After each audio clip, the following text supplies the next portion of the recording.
Hi, I'm Carol Angela Davis, bringing you your news, your reality news check, shall we say, for Wednesday. It is the 3rd of August, 2011. We're going to begin with some news for you of President Obama and moving the country forward now that we got the whole debt brouhaha covered. Also, Harry Reid and what he says about the country's wealthiest Americans. Plus, we have news for you today of the biggest theft of intellectual property in history. Wait till you hear. I bet you can guess who did it, who they think did it. Then hotel foreclosures are on the rise. Plus, who made off with the cash? Wait till you hear this. In the debt ceiling debacle. And finally, a teenager, a collar bomb, and extreme wealth. Wait till you hear this story. Stay tuned. We're going to begin with President Obama and the debt ceiling. Now that he has signed the debt ceiling bill, he's letting us know that it is only a first step in ensuring that the nation lives within its means and lives up to its obligations. He says it avoids cutting too abruptly while the economy is still fragile, and he is vowing to keep working for a balanced approach to deficit reduction that includes reforming our tax code. Reforming our tax code so that the wealthiest Americans and biggest corporations pay their fair share. We're certainly down for that.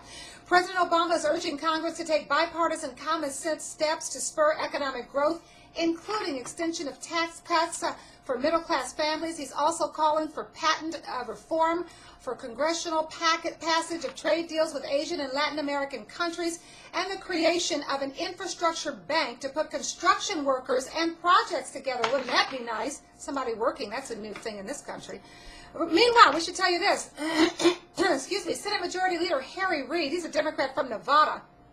He's taking issue with the bill and the fact that Mitch McConnell calls it a victory for the Tea Party, while Harry Reid saying this, quote, "The result of the Tea Party direction of this Congress has been very, very disconcerting and very unfair to the American people." Reid goes on to say, because the bill does not raise new revenue, he says most Americans, including Republicans, think the arrangement we've done is unfair because the richest of the rich have contributed nothing to this. Nothing, folks, okay? Don't forget that. They haven't contributed anything. We have got to pull their coattails and bring them into the party. They are running the party, and that's why they're not paying, so we got to change that. Now, also, they're calling it the world's most extensive case of cyber-espionage. They are blaming China. The attack was revealed by online security firm McAfee. 72 networks were infiltrated, 49 of them right here in the United States. California-based McAfee saying it believes there was one state actor behind the attacks, identified from logs tracked to a single server, which they say is China that did it. The victims, the governments of the United States, Taiwan, India, Canada, also the International Olympic Committee, the UN, and an array of high-tech firms and defense contractors. McAfee's vice president of threat research saying the attacker looked for data that would give it military, diplomatic, and economic advantage. The hackers seeking out sensitive data on U.S. military systems and satellite communications. Companies in construction, steel, energy, solar power, technology, accounting, and media were targeted. McAfee calling it, quote, the biggest transfer of wealth in terms of intellectual property in history, unquote. Wow, and ouch, and stop, okay? In business news, hotel foreclosures in California jumped 91% in the second quarter.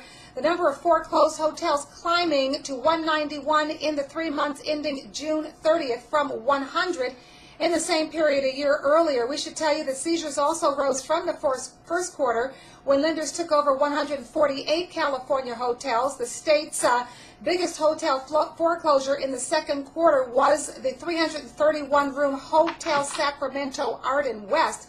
It's right there in the nation's in the state's capital, as lenders repossessed properties to sell them amidst a recovery in property prices.